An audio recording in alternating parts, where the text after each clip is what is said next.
Une femme accouche d'un bébé qui ressemble à un dragon, histoire vraie. Le matin était calme à l'hôpital.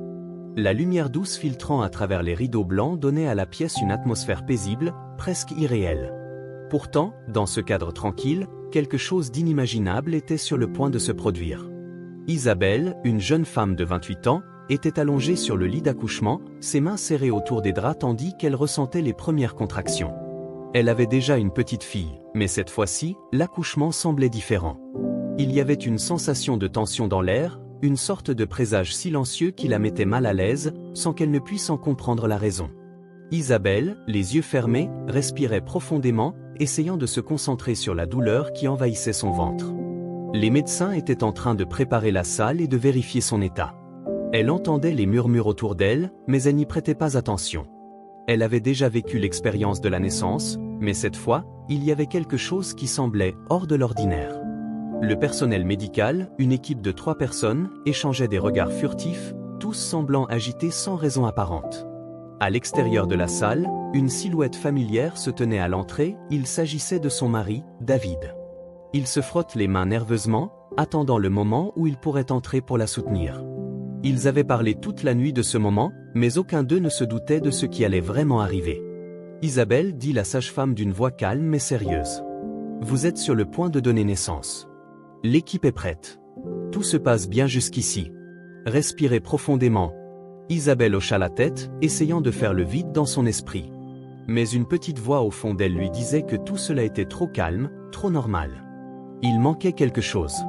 La contraction suivante fut plus forte que les précédentes, et Isabelle se laissa aller dans la douleur. C'était comme si son corps se préparait à faire face à quelque chose d'inattendu, quelque chose de plus grand que tout ce qu'elle avait vécu auparavant. Elle entendait les voix des médecins et des infirmières, mais elles semblaient lointaines, comme si elles étaient en train de parler dans un autre monde. Et puis, à ce moment précis, il y eut un silence total. Un silence profond et inquiétant. « Regardez cela » dit l'une des infirmières d'une voix étranglée.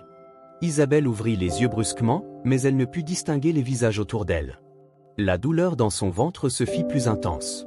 Puis, soudainement, le cri d'un bébé perça l'air, strident et puissant. Isabelle sentit une étrange sensation de soulagement et de peur en même temps. Elle ne savait pas pourquoi, mais quelque chose lui disait que ce n'était pas un accouchement comme les autres. Un instant plus tard, on déposa le bébé sur son ventre, mais son premier regard sur son enfant laissa Isabelle complètement choquée. Elle n'avait pas imaginé que quelque chose comme cela pourrait être possible. Son bébé, son enfant, avait une peau d'un vert pâle, presque translucide, avec des écailles qui semblaient briller sous la lumière de la salle. Ses yeux étaient d'un jaune profond, presque reptilien, et ses petites mains griffues ressemblaient à des pattes minuscules. Les oreilles de l'enfant étaient pointues, et une petite crête de peau semblait courir le long de son dos, comme une sorte de dorsale. Isabelle fixa son enfant, incapable de bouger. Les infirmières restèrent figées, ne sachant quoi dire. Une tension palpable envahit la salle, et les médecins s'échangèrent des regards inquiets. Isabelle, le cœur battant, prit le bébé dans ses bras, sentant son petit corps chaud contre le sien. Elle n'avait jamais imaginé qu'un bébé puisse avoir une telle apparence. Qu'est-ce que c'est » murmura Isabelle, à peine capable de prononcer les mots. Les infirmières se regardèrent une nouvelle fois, l'air confus. Elles n'avaient pas de réponse. Un bébé parfaitement formé, mais avec des caractéristiques qui ne ressemblaient à rien de ce qu'elles avaient vu auparavant. David entra précipitamment dans la salle, son visage affichant une expression de terreur en voyant son épouse et leur bébé. Lorsqu'il aperçut le visage de l'enfant, il se figea lui aussi. C'était comme si le monde entier venait de s'arrêter de tourner autour d'eux. « Isabelle » dit-il doucement, s'approchant d'elle, le regard fixé sur le bébé. « Est-ce que c'est notre enfant ?» Isabelle hocha la tête lentement, incapable de prononcer un mot. Elle sentait une boule dans sa gorge, une angoisse croissante. Elle ne savait pas quoi faire, quoi dire.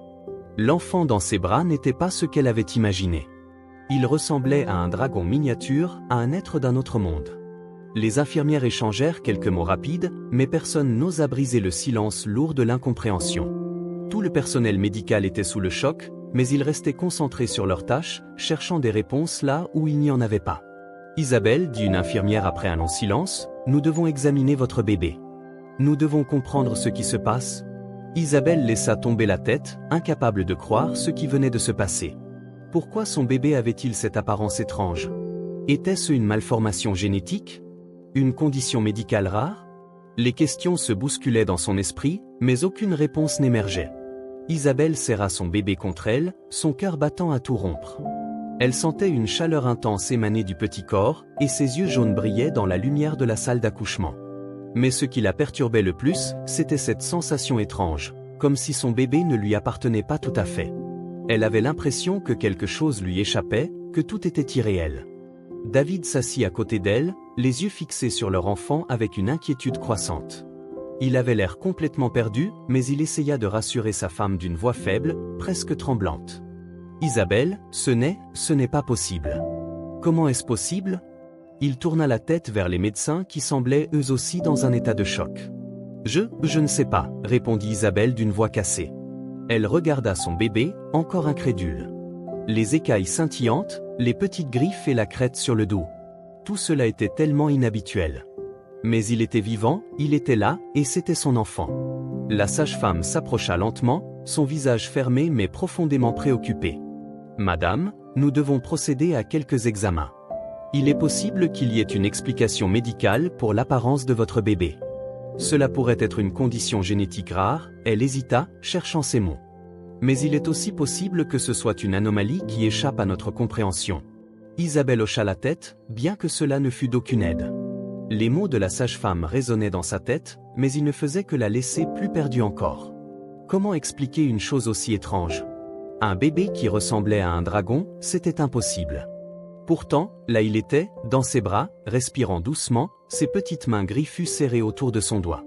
Le reste de l'équipe médicale s'éclipsa en silence pour aller consulter les dossiers médicaux d'Isabelle, se préparant à effectuer une série d'examens. Mais les murmures dans la pièce étaient persistants.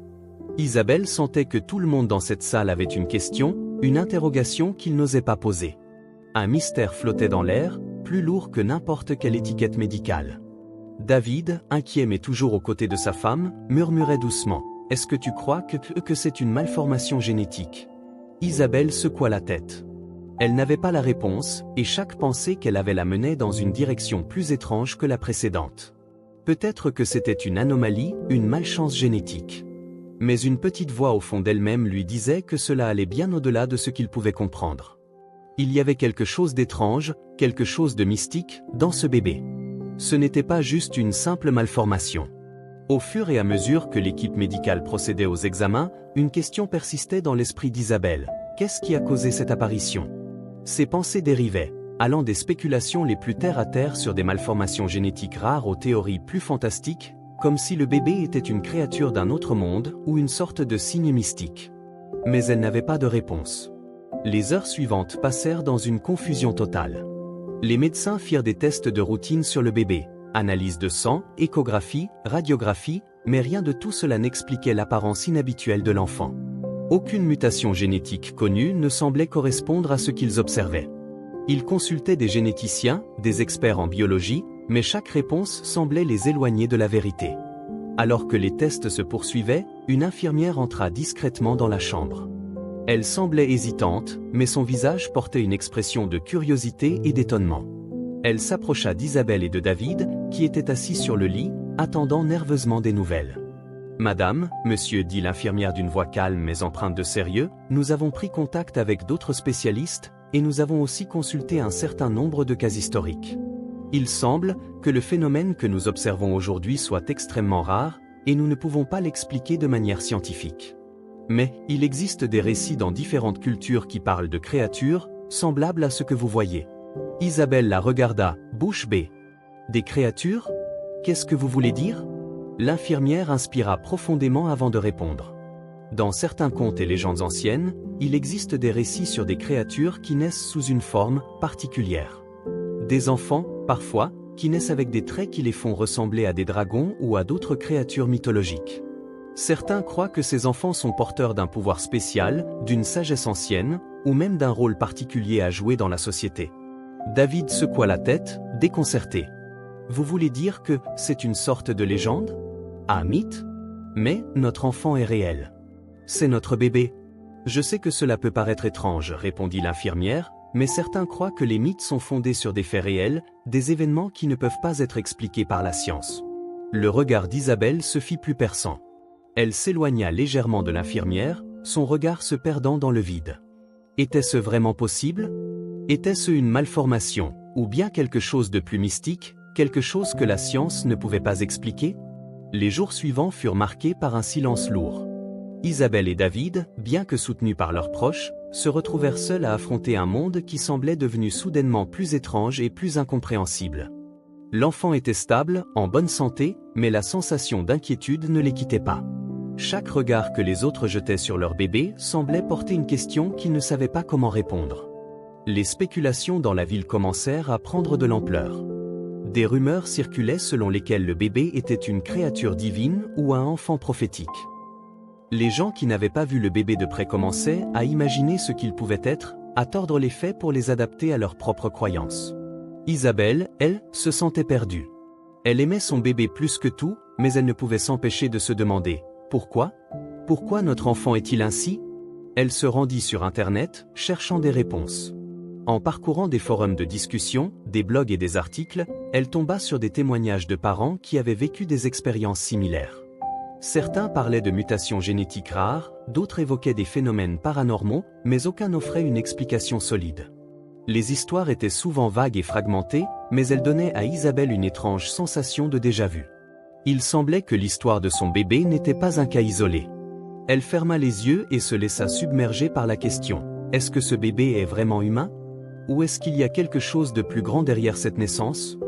Isabelle passa des heures sur son ordinateur portable, à la recherche de toute information susceptible d'éclairer le mystère qui pesait sur leur famille. Elle consulta des forums, des blogs de parents confrontés à des phénomènes étranges, des récits de bébés spéciaux, des légendes anciennes, et des articles sur des malformations génétiques rares. Mais plus elle cherchait des réponses, plus elle se sentait perdue. Chaque théorie semblait plus farfelue que la précédente, et aucune explication scientifique ne venait la réconforter. La pression de l'incompréhension l'envahissait. « David, regarde ça », dit-elle, ses yeux fatigués scannant un article sur un site peu connu. Il parla de mythes anciens, de prophéties et de créatures légendaires, des histoires où des enfants étaient censés être porteurs d'un pouvoir sacré, ou même des êtres venus d'un autre monde. Isabelle sentit un frisson glacial parcourir son dos. David, qui s'était approché pour jeter un œil à l'écran, la regarda sans vraiment comprendre. « C'est quoi cette histoire ? Un enfant dragon ? Isabelle, tu crois vraiment à ça ? » « Je ne sais pas ce que je crois, répondit-elle, sa voix tremblante. Mais ça semble tellement étrange. Pourquoi notre bébé ressemble-t-il à ça ? Pourquoi ses traits ? Pourquoi les écailles ? David soupira, s'efforçant de garder son calme. Peut-être qu'il s'agit d'une malformation. Peut-être qu'il y a une explication scientifique à tout ça. Il faut qu'on reste rationnel. Mais, Isabelle, peu importe ce qu'il est notre enfant. Nous l'aimons, et il mérite qu'on l'accepte pour ce qu'il est. Mais Isabelle n'était pas sûre de ce qu'elle ressentait. Bien qu'elle aimât son enfant plus que tout, un tourbillon de questions et de doutes dévorait son esprit. Elle se demandait si ce bébé n'était pas simplement humain, s'il y avait quelque chose de plus grand derrière sa naissance. Elle avait la sensation que l'univers venait de leur envoyer un message, mais elle ne savait pas comment le déchiffrer. La situation devint encore plus complexe lorsque les voisins et les membres de la famille commencèrent à poser des questions. Des rumeurs circulaient dans le quartier, des regards curieux se tournaient vers la maison d'Isabelle et David. Certains murmuraient que l'enfant était un enfant magique, d'autres disaient qu'il portait une malédiction. Les conversations à voix basse s'intensifièrent, et la peur se mêla à l'émerveillement dans les esprits des voisins. Une après-midi, une vieille voisine du couple, Madame Lefebvre, frappa à leur porte. Elle avait l'air inquiète, mais aussi déterminée. Elle s'installa dans le salon et se tourna vers Isabelle avec des yeux pleins de compassion. « Isabelle, David, je sais que ce que vous traversez doit être difficile à comprendre. Mais vous devez savoir qu'il existe des histoires anciennes, des légendes qui parlent d'enfants comme le vôtre. Des enfants qui viennent d'un autre monde, ou qui sont porteurs d'une sagesse ancienne. Peut-être que votre bébé est une de ces créatures. » Isabelle la regarda, stupéfaite. « Mais vous y croyez ? Vous pensez que notre enfant est une créature mythologique ? » Madame Lefebvre hocha lentement la tête. « Je ne sais pas si je crois à tout cela, mais j'ai entendu des histoires. Des gens qui sont venus à la vie avec des dons spéciaux, des pouvoirs qu'ils ne comprenaient pas. Vous vous souvenez de cette vieille légende sur les dragons, n'est-ce pas ? Ces créatures qui naissent d'un œuf magique, et qui sont les protecteurs d'un monde caché. » David se leva, agité. « Ce sont juste des histoires, des mythes. Rien de tout cela n'est réel. Isabelle, tu n'as pas à écouter ces bêtises. Ce bébé est notre fils. Il est humain. Il n'est pas un dragon. Mais Isabelle n'était pas convaincue. Elle sentait une étrange pression sur ses épaules, comme si un voile de mystère se resserrait autour d'elle. Chaque fois qu'elle regardait son bébé, elle voyait quelque chose de plus grand, de plus ancien. Et chaque fois qu'elle ouvrait son esprit aux théories surnaturelles, quelque chose en elle frémissait, comme si elle était en train de pénétrer un domaine interdit. Le lendemain, ils reçurent une visite inattendue. Un homme âgé, vêtu d'une cape sombre, arriva devant leur porte. Il se présenta comme étant un chercheur spirituel et affirma qu'il avait été attiré par l'histoire de leur enfant. Il parlait d'anciens textes, de prophéties oubliées et de pouvoirs cachés. Le bébé que vous tenez dans vos bras, dit-il d'une voix grave, n'est pas comme les autres. Il a un rôle à jouer. Peut-être que ce n'est pas un dragon tel que vous l'imaginez. Mais c'est une créature ancienne, un être qui vient d'un autre temps. Il portera en lui une grande sagesse, mais il devra d'abord comprendre ses pouvoirs. Isabelle et David se regardèrent, abasourdis. Que voulait cet homme? Pourquoi était-il si certain de ce qu'il disait? Qui êtes-vous pour savoir tout cela? Demanda David, sa voix serrée de suspicion. L'homme sourit, une lueur mystérieuse dans ses yeux. Je sais ce que je sais, et je viens de loin pour vous aider à comprendre ce que vous avez dans vos bras. Ce soir-là, Isabelle ne pouvait pas dormir. Ses pensées tourbillonnaient. Elle se leva, se rendit à la fenêtre, et observa le ciel noir au-dessus de la ville. Que faisait-elle ici? Que se passait-il?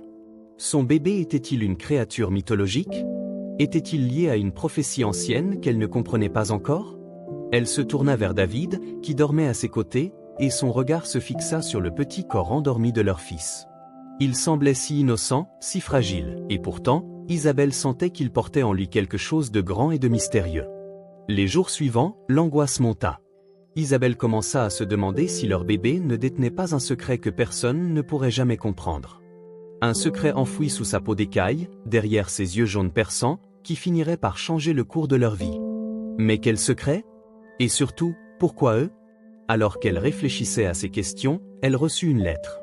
Une lettre anonyme, sans nom ni adresse, mais avec un sceau étrange imprimé sur le papier. Isabelle la déplia lentement.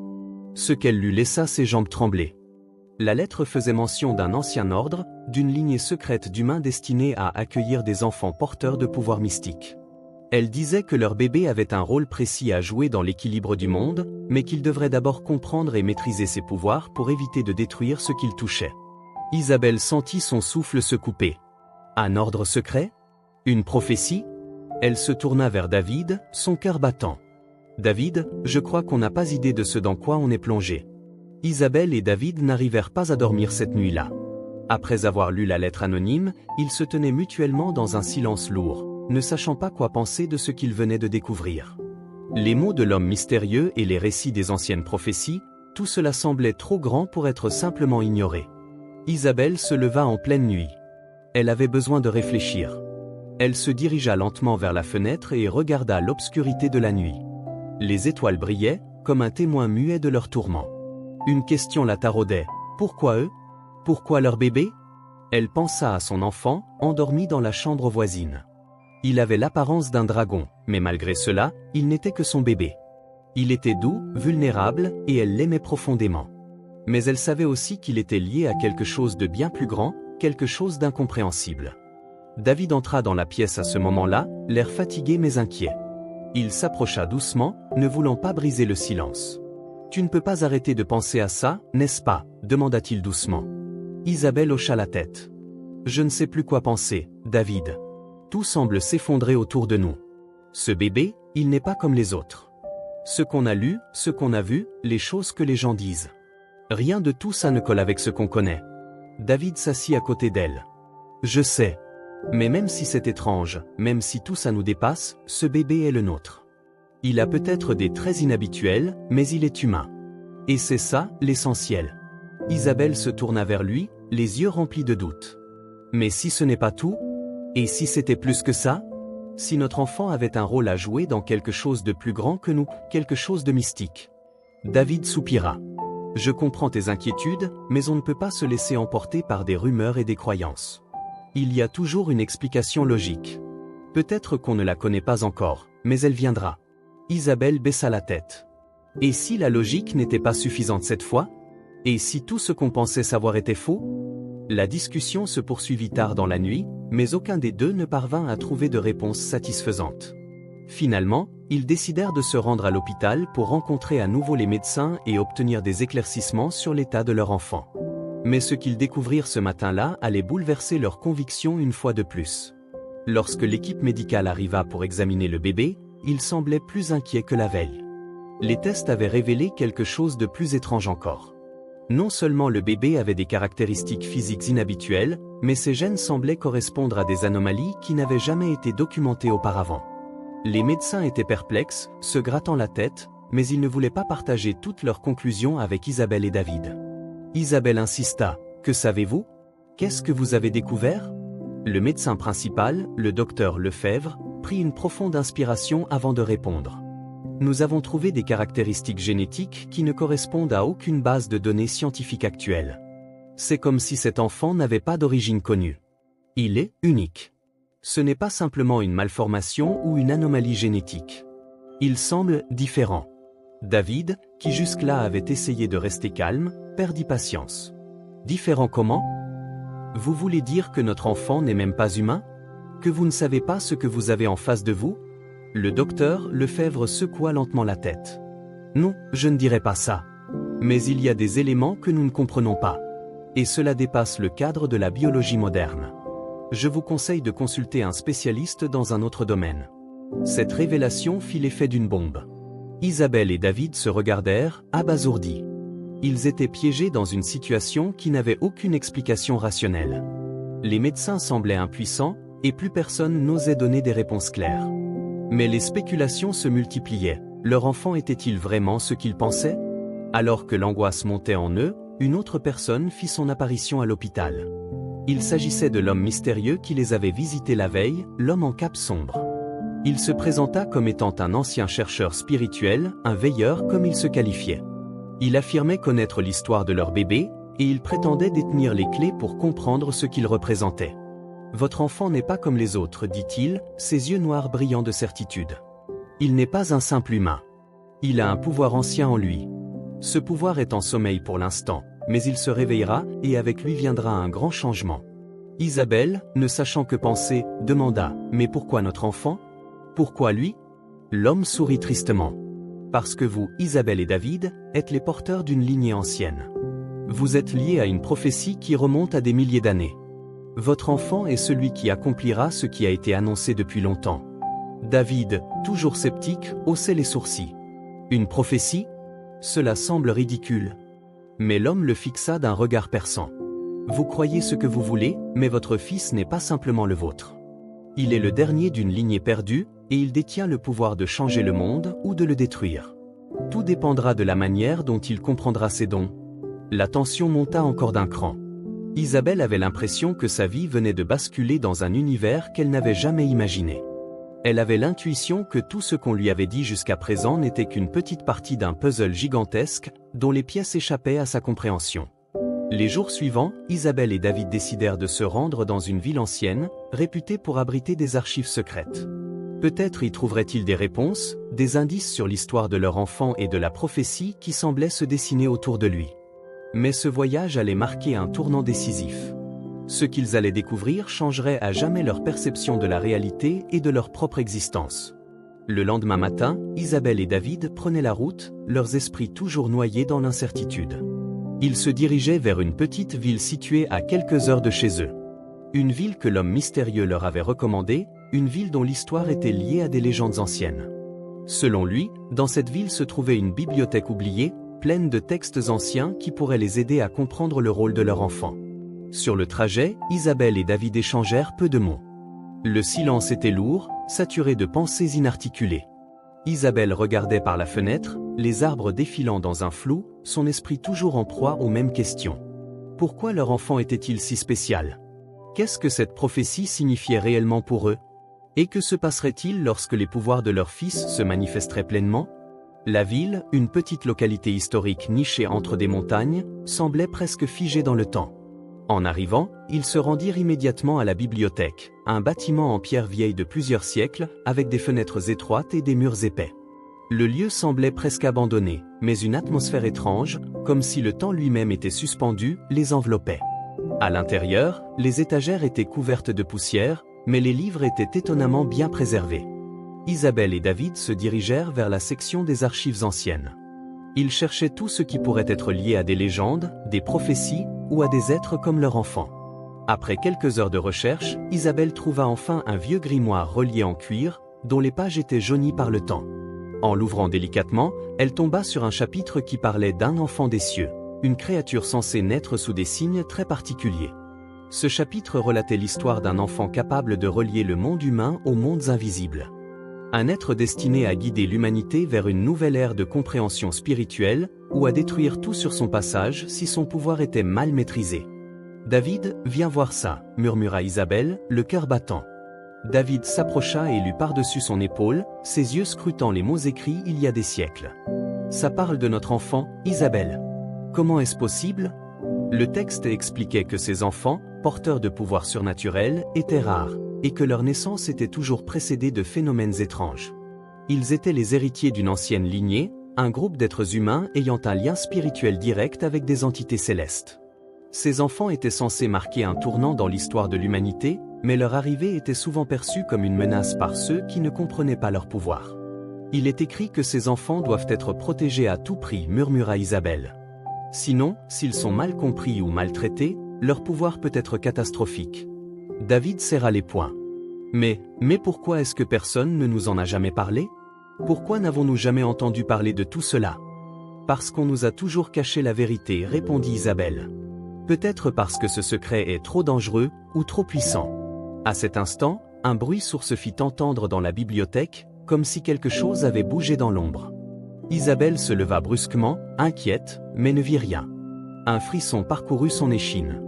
David, bien que sur ses gardes, s'approcha pour vérifier d'où venait le bruit. Alors qu'il se tenait dans cette pièce, plongé dans une ambiance étrange, la porte de la bibliothèque s'ouvrit soudainement. Un vieil homme entra, vêtu de noir, avec un regard perçant. C'était l'homme en cape sombre, celui qui les avait contactés plus tôt. Il les avait suivis ici, sans doute à la recherche des mêmes réponses qu'eux. « Je vois que vous avez trouvé le grimoire, dit-il d'une voix basse et posée. Je me doutais que vous viendriez ici. » Isabelle, son cœur battant la chamade, se tourna vers lui. « Qui êtes-vous vraiment? Pourquoi êtes-vous si sûr de ce qui se passe ?» L'homme sourit légèrement, comme s'il savait bien plus qu'il ne voulait en dire. « Je suis un veilleur, un gardien des anciens savoirs. Je connais l'histoire de votre enfant, et je sais qu'il est l'un des derniers. Il est celui dont la naissance a été prédite dans les anciens écrits. » David ne pouvait plus retenir sa colère. « Vous vous foutez de nous? Qui vous êtes pour savoir tout cela? Vous avez un rôle dans ce jeu ?» L'homme les regarda avec une intensité troublante. « Je n'ai pas de rôle à jouer. Mon rôle est de vous aider à comprendre, à préparer votre enfant pour ce qu'il doit devenir. Vous êtes les parents d'un être exceptionnel, mais aussi d'un être en grand danger. » Un silence lourd s'installa dans la pièce.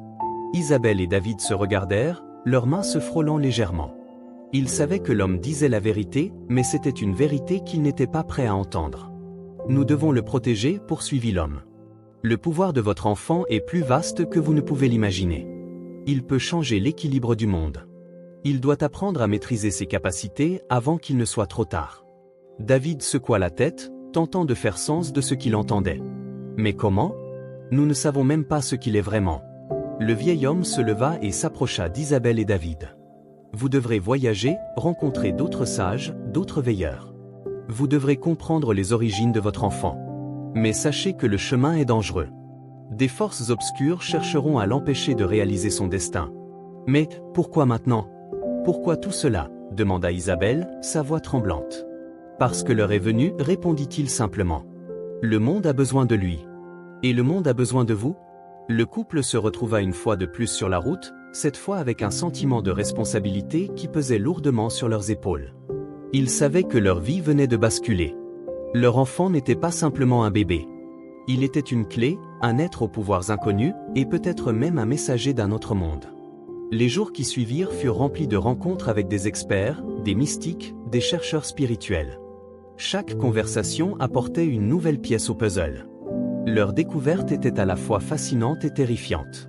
Chaque avancée semblait les rapprocher d'une vérité plus grande qu'ils n'auraient jamais imaginée.